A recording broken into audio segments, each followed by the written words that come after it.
ಬೆಂಗಳೂರಿನ ಚಿನ್ನಸ್ವಾಮಿ ಕ್ರೀಡಾಂಗಣದ ಬಳಿ ನಡೆದ ವಿಜಯೋತ್ಸವದ ದುರಂತಕ್ಕೆ 11 ಮಂದಿ ಸಾವಿಗೆ ನೇರವಾಗಿ ಸರ್ಕಾರವೇ ಹೊಣೆ ಹೊರಬೇಕು. ಇದು ಕೊಲೆಗಡುಕ ಸರ್ಕಾರ ಎಂದು ಮಾಜಿ ಶಾಸಕ ಜೆಕೆ ಕೃಷ್ಣಾರೆಡ್ಡಿ ಗಂಭೀರ ಆರೋಪ ಮಾಡಿದರು. 18 ಇಯರ್ಸ್ ಇಂದ ಕಪ್ ಗೆಲ್ದಿದ್ದವ್ರು ಎಕ್ಸ್ಪೆಕ್ಟ್ ಮಾಡಲೇಬೇಕು. ಎಕ್ಸ್ಪೆಕ್ಟ್ ಮಾಡಿದ್ರೆ ನೀವು ಹೆಂಗ್ ಅನೌನ್ಸ್ ಮಾಡ್ತೀರಾ ಅಲ್ವಾ?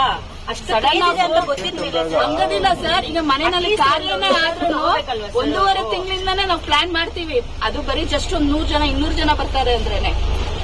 ಅದ್ರಲ್ಲೂ ಇದು ಇಂಡಿಯಾದಲ್ಲೇ ನಡೆದಿರೋದು ಇದು ಗೇಮ್ ಅಂತ ಅಂದ್ಮೇಲೆ ಎಷ್ಟು ಜನ ಇರ್ತಾರೆ ಫ್ಯಾನ್ಸ್ ಅಂತ ಅವ್ರು ಅಂದಾಜಿರಲ್ವಾ ಸರ್? ಪ್ಲಾನ್ ಮಾಡ್ಬೇಕು, ಟೈಮ್ ಬೇಕಂತ ಕಾಮನ್ ಸೆನ್ಸ್ ಇಲ್ವಾ ಸರ್? ಇತ್ತೀಚೆಗಷ್ಟೇ ಬೆಂಗಳೂರಿನ ಚಿನ್ನಸ್ವಾಮಿ ಕ್ರೀಡಾಂಗಣದಲ್ಲಿ ನಡೆದ ಆರ್ಸಿಬಿ ವಿಜಯೋತ್ಸವದಲ್ಲಿ 11 ಮುಗ್ಧ ಜೀವಗಳು ಉಸಿರು ಚೆಲ್ಲಿದ್ದವು.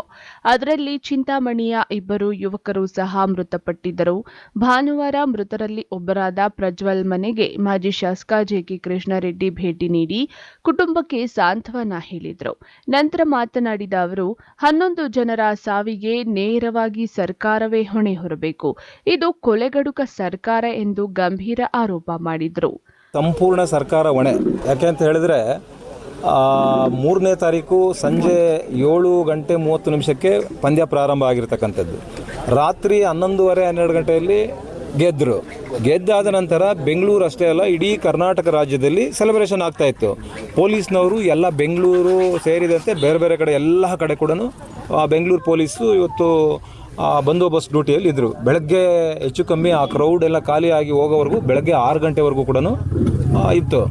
6 ಗಂಟೆಗೆ ಅವರು ಮನೆಗೆ ಹೋಗಿ ಸ್ನಾನ ಮಾಡಿ ತಿಂಡಿ ಮಾಡಿಕೊಂಡು ಮತ್ತೆ 10-11 ಗಂಟೆಗೆ ಸ್ಟೇಷನ್ಗಳಿಗೆ ಬರೋಷ್ಟರಲ್ಲಿ ಇವರು ಮತ್ತೆ 3 ಗಂಟೆಗೆ ಕಾರ್ಯಕ್ರಮ ಅಂತ ಹೇಳಿದ್ರೆ ಕಮಿಷನರ್ ಭಾಳ ಸ್ಪಷ್ಟವಾಗಿ ಹೇಳಿದರು, ಇದು ಸಾಧ್ಯ ಇಲ್ಲ, ಆಗೋದಿಲ್ಲ, ನೀವು ಭಾನುವಾರ ಮಾಡ್ಕೊಳ್ಳಿ, ಇವತ್ತು ಈ ಭಾನುವಾರ ಮಾಡ್ಕೊಳ್ಳಿ, ನೀವು ನಾವೆಲ್ಲ ವ್ಯವಸ್ಥೆ ಮಾಡ್ಕೊಳ್ಬೋದು ಅಂತೇಳಿ.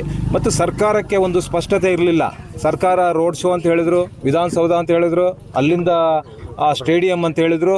ಇವತ್ತು ಇಷ್ಟೆಲ್ಲ ಘಟನೆಗಳಿಗೆ ನೇರ ಕಾರಣ ಕರ್ನಾಟಕ ಸರ್ಕಾರ. ಇವತ್ತು ತರಾತುರಿಯಲ್ಲಿ ಇವತ್ತು ಹೈಕೋರ್ಟು ಸ್ವಯಂ ಪ್ರೇರಿತ ದಾಖಲು ಮಾಡ್ಕೊಂಡ ನಂತರ ಇವರು ಇನ್ನು ನಮಗೆ ಎಲ್ಲೂ ಬರುತ್ತೋ, ನಮ್ಮ ಬುಡಕ್ಕೆ ಎಲ್ಲೂ ಬರುತ್ತೆ ಅಂತೇಳಿ ಇವತ್ತು RCB ಅವರನ್ನು ಮತ್ತು KSA ಮತ್ತು DNA ಮತ್ತು ಇವ್ರು ಯಾರ್ಯಾರನ್ನೋ ಕೆಲವ್ರನ್ನೆಲ್ಲ ಇದು ಮಾಡಿದ್ದಾರೆ. ಬಹುಶಃ ಇವತ್ತು ಇದಕ್ಕೆಲ್ಲ ನೇರ ಹೊಣೆ. ಇವತ್ತು ಒಂದು ಕೊಲೆ ಮಾಡಿದರೆ ಎಷ್ಟು ಅಪರಾಧ ಇದೆಯಾ ಅದಕ್ಕಿಂತ ಭಿನ್ನವಾಗಿರ್ತಕ್ಕಂಥದ್ದು ಇದು. ಇವತ್ತು ಈ 11 ಮಕ್ಕಳು ತೀರ್ಕೊಂಡಿರ್ತಕ್ಕಂಥದ್ದಕ್ಕೆ ಕರ್ನಾಟಕ ಸರ್ಕಾರ ಇವತ್ತು ಒಂದು ಕೊಲೆಗಡುಕ ಸರ್ಕಾರ ಅಂತ ನಾನು ಹೇಳಲಿಕ್ಕೆ ಬಯಸ್ತೇನೆ. ಇವತ್ತು ಕೊಲೆಗಡುಕ ಸರ್ಕಾರ, ಇದು ಕೊಲೆಗಡುಕ ಸರ್ಕಾರ. ಹಾಗಾಗಿ ಇವತ್ತು ಇಂಥ ಒಂದು ದೊಡ್ಡ ಮಟ್ಟದಲ್ಲಿ ಇವತ್ತು ಬೆಂಗಳೂರು ನಗರದಲ್ಲಿರ್ತಕ್ಕಂಥ ಎಲ್ಲ ಮೆಟ್ರೋ ಸ್ಟೇಷನ್ಗಳಲ್ಲಿ ನಾವು ನಿಮ್ಮ TVಗಳಲ್ಲಿ ಇವತ್ತು ನಾನು ನೋಡಿದ್ದೇನೆ, ಒಂದು ಮೆಟ್ರೋ ರೈಲು ತುಂಬಿ ಹೋದರೆ ಇನ್ನು 3-4 ಮೆಟ್ರೋ ರೈಲುಗಳಿಗೆ ಆಗೋಷ್ಟು ಜನ ಇರ್ತಾ ಇದರಲ್ಲಿ. ಅಂದರೆ ಇಷ್ಟೆಲ್ಲ ಇದ್ದಾಗ ಹೇಗಿರಬೇಕಾಗಿತ್ತು ರಕ್ಷಣೆ? ಇವರು ಬಂದೋಬಸ್ತ್ ಹೇಗೆ ಮಾಡ್ಕೊಬೇಕಾಗಿತ್ತು? BBMP ಅವರು ಏನು ಮಾಡ್ತಾಯಿದ್ರು? ಆರೋಗ್ಯ ಇಲಾಖೆ ಏನು ಮಾಡ್ತಾಯಿತ್ತು? ಪೊಲೀಸ್ ಇಲಾಖೆ ಭಾಳ ಸ್ಪಷ್ಟವಾಗಿ ಹೇಳ್ತದೆ. ಮತ್ತು ಪೊಲೀಸಿಗೆಲ್ಲ ಇಲಾಖೆ ಇವ್ರ ಮೇಲೆ FIR ಅಲ್ಲಿ ಭಾಳ ಸ್ಪಷ್ಟವಾಗಿದೆ. ಕಾನೂನು ಬಾಹಿರ ಸಭೆ ಅಲ್ಲಿ ನಡೆದಿದ್ದು. ಕಾನೂನು ಬಾಹಿರ ಸಭೆಯಲ್ಲಿ ಯಾರ್ಯಾರು ಭಾಗಿಯಾಗಿದ್ದರು? ಮುಖ್ಯಮಂತ್ರಿಗಳು ಭಾಗಿಯಾಗಿದ್ದರು, ಉಪಮುಖ್ಯಮಂತ್ರಿಗಳು ಭಾಗಿಯಾಗಿದ್ದರು. ಇಲ್ಲಿ ಏನಾಗ್ತಾ ಇದೆ ಮೇಲ್ನೋಟಕ್ಕೆ ನಾವು ಇವತ್ತು ನೋಡ್ದಂಗೆ ಇವತ್ತು ಗೃಹ ಮಂತ್ರಿಗಳಿಗೆ ಏನು ಗೊತ್ತಿಲ್ಲದಿರ ಇವತ್ತು ಕೆಲಸ ಕಾರ್ಯಗಳು ನಡೀತಾ ಇದ್ದಾವೆ.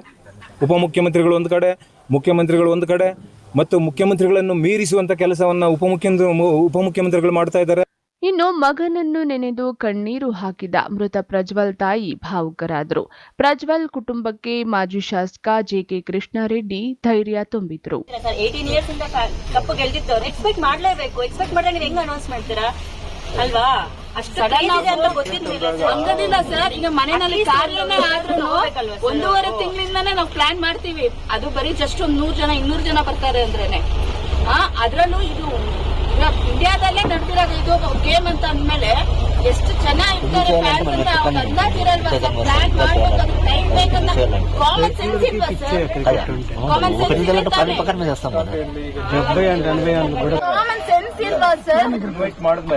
ಇನ್ವೈಟ್ ಮಾಡಿದ್ರೆ ಅಲ್ಲಿ ಬೇಸಿಕ್ ನೀಡ್ಸೇ ಇಲ್ಲ ಸರ್. ಅಲ್ಲಿ ಒಂದು ನೀರಿಲ್ಲ, ಗಾಳಿ ಇಲ್ಲ, ಏನು ಇಲ್ಲ. ಒಬ್ರು ಯಾರು ಬಿದ್ದೋಗಿದಾರೆ ಪಾಪ, ಅವ್ರಿಗೆ ಇದನ್ನ ಪಂಪ್ ಮಾಡ್ತಾ ಇದಾರೆ, ಅವ್ರಿಗೆ ಉಸಿರಾಡಕ್ಕಿಲ್ಲ. ಏನೋ ಪೇಪರ್ ಇಟ್ಕೊಂಡ್ ಮಾಡಿದ್ರು ಅವ್ರಿಗೆ ರೆಸ್ಪಾನ್ಸ್ ಆಗ್ತಿಲ್ಲ. ಫಸ್ಟ್ ಆಂಬ್ಯುಲೆನ್ಸ್ ಇರ್ಬೇಕಿತ್ತು, ಒಂದು ವ್ಯವಸ್ಥೆ ಇರ್ಬೇಕಿತ್ತು, ಏನು ಇಲ್ಲ. ಎತ್ಕೊಂಡು ಹೋಗಿ ಪೊಲೀಸ್ ಅವ್ರು ನನ್ನ ಮಗನ ಎತ್ಕೊಂಡು ಹೋಗೋದು ದೃಶ್ಯ ಇದೆ ಸರ್. ಅಷ್ಟು ದೊಡ್ಡ ಇದನ್ನ ಎತ್ಕೊಂಡು ಹೋಗ್ತಾ ಇದಾರೆ ಅಂದ್ರೆ ಯಾವ ಲೆವೆಲ್ಗೆ ನನ್ ಮಗ ಉಸಿರು ಕಟ್ಟಿ ಸತ್ತಿರ್ತಾನೆ, ಇಲ್ಲ ಏನಾಗಿ ಸತ್ತಿದಾನೆ ಅಂತಾನು ನಮ್ಗೆ ಗೊತ್ತಿಲ್ಲ. ಕಂದಮ್ಮ ಎಷ್ಟು ನೋವು ತಿನ್ಕೊಂಡು ಹೋಯ್ತು.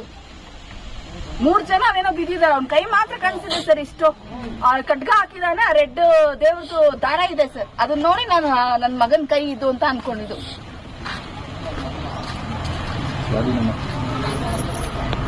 ಇದೆಲ್ಲ ನಮ್ಗೆ ಈಗ ನಾನು ಈಗ ನನ್ನ ಕೈಲಿ ಇಷ್ಟೇ ಕುಮಾರಸ್ವಾಮಿ ಅವ್ರ ಮೂಲಕ ಸರ್ಕಾರಕ್ಕೆ ಒತ್ತಾಯ ಮಾಡುವಂಥದ್ದನ್ನು ಮಾಡೋಣ. ಈಗ 1 ಕೋಟಿ ರೂಪಾಯಿ ಪರಿಹಾರನೂ ಕೊಡಬೇಕು, ಮತ್ತೆ ಯಾವ ಮಕ್ಕಳನ್ನ ಕಳ್ಕೊಂಡಿದ್ದಾರೆ ಆ ಕುಟುಂಬಕ್ಕೆ ಒಂದು ಸರ್ಕಾರಿ ಕೆಲಸ ಕೊಡಬೇಕು ಅನ್ನುವಂಥ ಒತ್ತಾಯವನ್ನ ಕುಮಾರಣ್ಣನ ಮೂಲಕ ಮತ್ತು ಇನ್ನು ವಿರೋಧ ಪಕ್ಷಗಳೆಲ್ಲ ಕೂಡ. Aslam Pasha, MMTV news, Chintamani.